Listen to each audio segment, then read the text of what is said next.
Bien. On passe à la figure 2.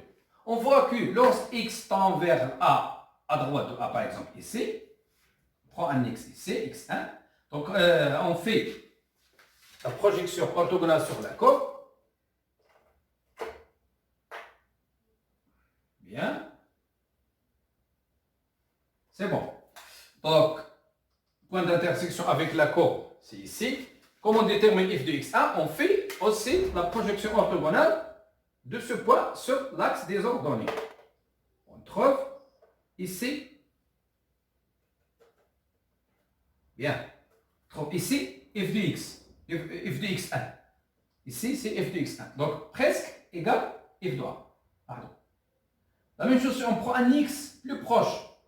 Un x2 plus proche de a. Tend vers A, à droite de A.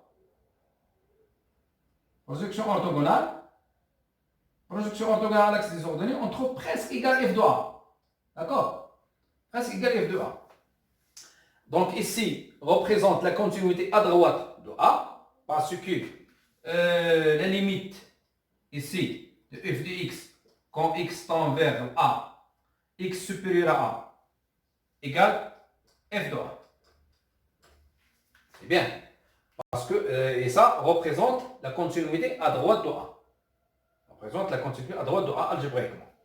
Mais lorsqu'on trouve, on prend un x à gauche de A, on trouve f de x, projection orthogonale sur la courbe, puis d'après le point d'intersection avec la courbe, c'est droite avec la courbe, on fait la projection orthogonale sur l'axe des ordonnées, on trouve f de ce x.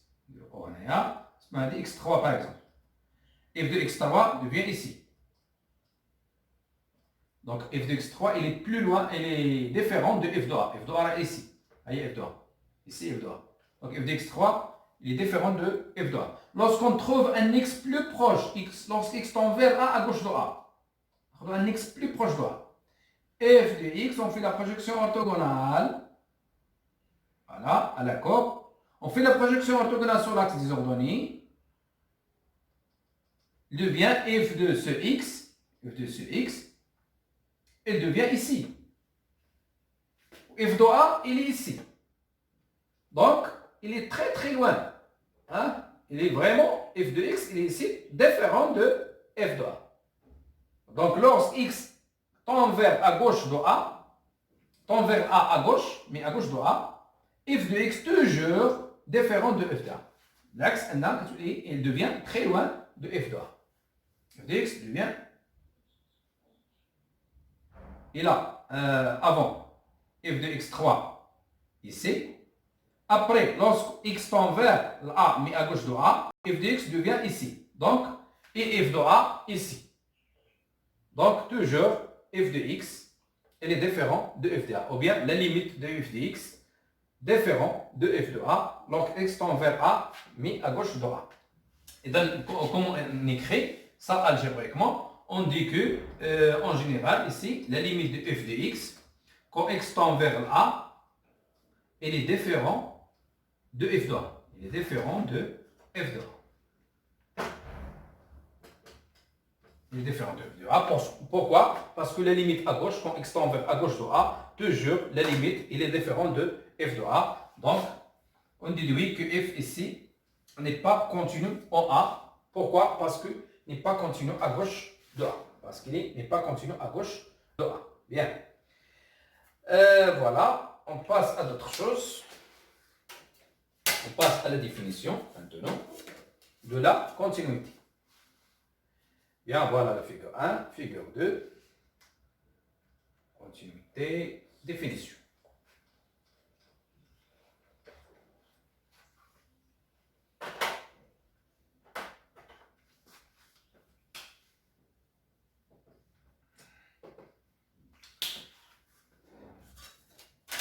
Soit f est une fonction définie sur un intervalle horaire de R,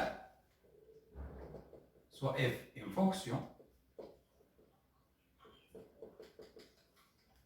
fonction définie sur un intervalle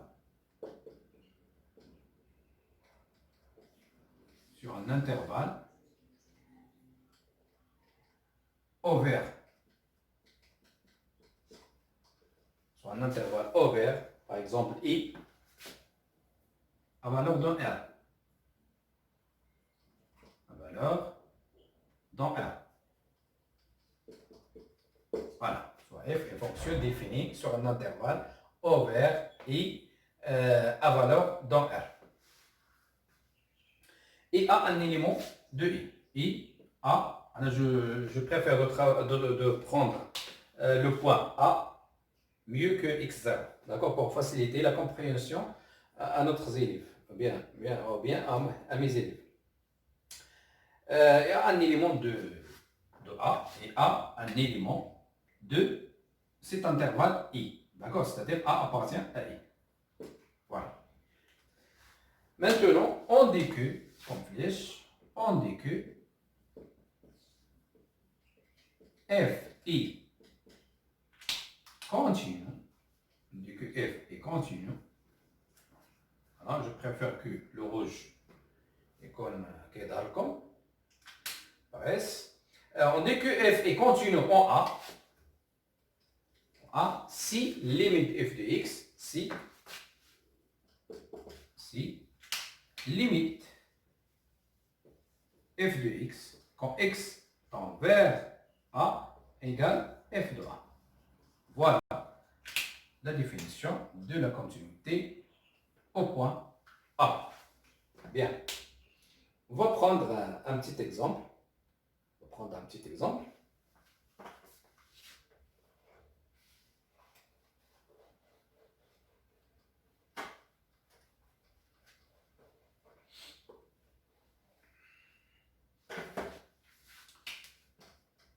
Exemple. J'ai une fonction f de x égale x au carré. De x égale x au carré. On a f i continu. Voilà un premier exemple, par exemple. On a f est continu. En 3.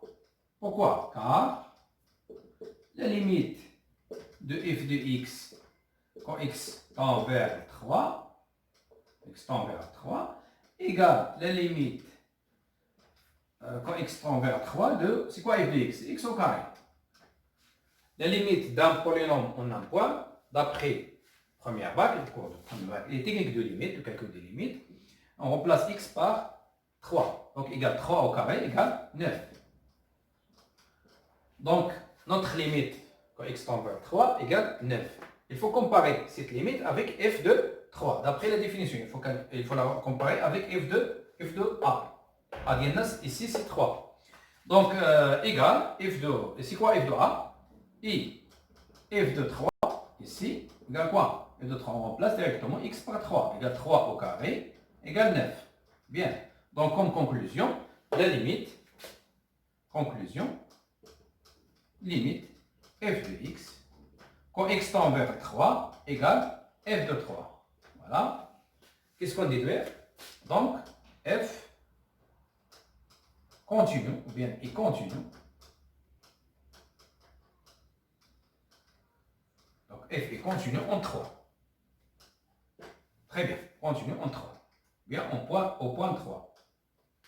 Continu en 3. Parce que la limite en 3 égale f de 3. Tout simplement.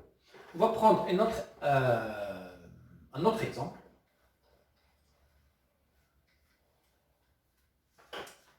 Ça, c'est le premier exemple. Maintenant, 2. Autre exemple, par exemple, je prends la fonction, voilà, la fonction g de x qui est égale x au carré moins 1 sur x moins 1, c'est x différent de 1. Bien, g de 1 égale, par exemple, égale 1. Bien. Je veux étudier la continuité de g au point 1. G de 1 déjà donné. Donc il suffit de calculer la limite. Voilà, étudions la continuité de g en 1 comme question. Étudions la continuité étudions la continuité de la fonction g au point 1. En effet, qu'est-ce qu'il faut faire? Déjà, g de 1 donné, donc il suffit de calculer la limite de g de x quand x tend vers 1. C'est pas toujours